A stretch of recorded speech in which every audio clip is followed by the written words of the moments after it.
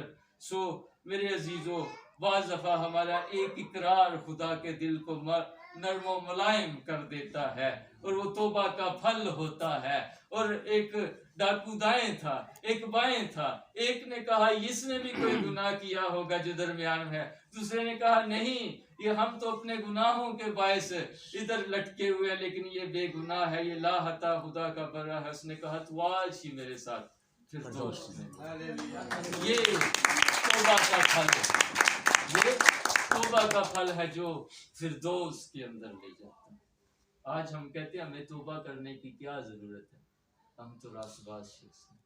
سو ہمیں ہر رات سونے سے پہلے اپنی ذات کا محاسبہ کرنا چاہیے، اور ہر رات میں خداوند سے یہ کہنا چاہیے، اور میری عادت ہے، میں کہتا ہوں خداوند میں اپنی تمام دانستہ و غیر دانستہ خطاؤں کا تجھ سے معافی طلب کرتا ہوں۔ جو میں نے شعوری حالت میں باتیں کی ان کا بھی، اور جو لاشعوری حالت میں باتیں کی دوسروں سے ہرٹ کر گیا، میں ان کی بھی معافی چاہتا ہوں۔ میں توبہ ایک ہی بار ہوتی ہے، لیکن آپ پرسنلی ہر روز خداوند سے سونے سے پہلے توبہ کر سکتے ہیں۔ توبہ کا پھل انسانوں کو خداوند کی جو ہے وہ بادشاہی میں لے کر جاتا ہے میرے عزیز۔ سو یہ توبہ کا پھل ہے، اور راست بازی کا پھل خداوند یسوع مسیح نے کہا کہ اسی طرح ہمیں راست بازی پوری کرنا مناسب ہے۔ جب یوحنا بپتسمہ دینے والے کے پاس خداوند یسوع مسیح آئے، اس نے کہا میں خود محتاج ہوں کہ میں تجھ سے بپتسمہ لوں، تو یسوع مسیح نے کہا کہ اب تو ہونے ہی دے، اسی طرح ہم نے مل کر راست بازی کو پورا کرنا ہے۔ سو گہرے پانی میں بپتسمہ لینا یہ راست بازی کا پھل ہے۔ سو میرے عزیزو، انسان اپنی راست بازیاں گنواتے ہوئے تھکتے نہیں، اس شخص کی طرح جو ہیکل میں گیا اور مقصول لینے والے کو وہ ایسے ہی ناچیز جان رہا تھا، اسے ناچیز جانتے ہوئے کہتا میں یہ بھی کرتا ہوں، میں یہ بھی کرتا ہوں، میں ہفتے میں روزہ بھی رکھتا ہوں 2 بار، میں یہ خیرات بھی دیتا ہوں، دے یقی بھی دیتا ہوں، سارے آپ کے اعمال ایک طرف ہیں۔ میرے عزیزو، اگر آپ کے گردن کے اندر سریا ہے تو کچھ بھی نہیں ہے۔ وہ اکڑ کر دعا کر رہا تھا، وہ دوسرے کے بارے خدا کو بتا رہا تھا یہ گنہگار شخص ہے، اور خدا نے یسوع مسیح نے کہا تمہاری دانست میں کون راست باز، وہ جس نے اپنا رخ بھی آسمان کی طرف اٹھا کر نہیں کہا کہ خدا مجھ پر رحم کر، وہ صرف روتا ہی رہا، آنسو بہاتا رہا، وہ راست باز شخص تھا۔ اور جو اپنی نیکیاں گنواتا رہا وہ ناراض شخص تھا۔ آج ہم حیالی میں زندگی نہ گزاریں کہ آپ اسے پھل دے چکے ہیں یا بڑا پھل دیتے ہیں، ہدیوں سے نذرانوں سے طرح طرح سے پھل دیتے ہیں۔ وہ آپ کے ہدیوں نذرانوں کو نہیں چاہتا، وہ آپ کے اندر کی پرہیزگاری مانگتا ہے، وہ آپ کے اندر دل میں آنا چاہتا ہے۔ جب خدا یسوع مسیح کی پیدائش ہونے کو تھی، وہ مالک دو جہاں، وہ زمین و آسمان کا مالک ہونے کے باوجود اس کی پیدائش کے لیے جگہ نہ تھی۔ سرائے کے اندر کبھی مقدسہ مریم اور بزرگ یوسف کبھی کسی دروازے کو دستک دے رہے تھے، بیت لحم کے کسی سرائے کے اندر کوئی شخص کہے کہ میں اپنے دل کا، میں اپنے گھر کا دروازہ تمہارے لیے کھولتا ہوں، آؤ تمہاری وضع حمل کا وقت قریب ہے، لیکن کسی نے کوئی دروازہ نہ کھولا۔ بلاہر اسے چرنی کے اندر اس کی پیدائش ممکن ہوئی، اور ایک سرائے کے اندر جہاں گھوڑے خچر جانور پلتے تھے، کھانا کھاتے تھے، وہاں اس کی پیدائش ممکن ہوئی۔ ٹھیک اسی طرح آج انسانوں نے اپنے دلوں پر تالے لگا رکھے ہیں، اور وہ دستک دیتا ہے، وہ پوچھتا ہے کون ہے جو مجھے اپنے گھر، میرے دل کے جو کون ہے جو مجھے اپنے دل کے اندر بلائے گا، جو مجھے پھل دینا پسند کرتا ہے۔ وہ پھل ٹٹول رہا ہے، وہ آتا ہے، وہ دروازوں پر دستک کرتا ہے، ناک کرتا ہے، پوچھتا ہے کوئی جو مجھے اپنے دل کے اندر جگہ دے، ہے کوئی جو مجھے پھل دینا پسند کرتا ہے، کوئی ہے جو مجھے اپنے لیے دلوں کے اندر جگہ دیتا ہے۔ آج ہمارے وہ خدیوں کو نہیں چاہتا، ہمارے نذرانوں کو نہیں جاتا، جس نے سال دیا ہے وہ سال اسی کو دے دیں، یہ زیادہ مبارک بات ہے۔ جس نے سال دینا ہے اس سے کہیں یہ سال تیرے لیے ہے، میں تجھے دیتا ہوں، اس کو پھل دینے کی ارادہ کیجیے۔ اپنی آنکھیں بند کریں۔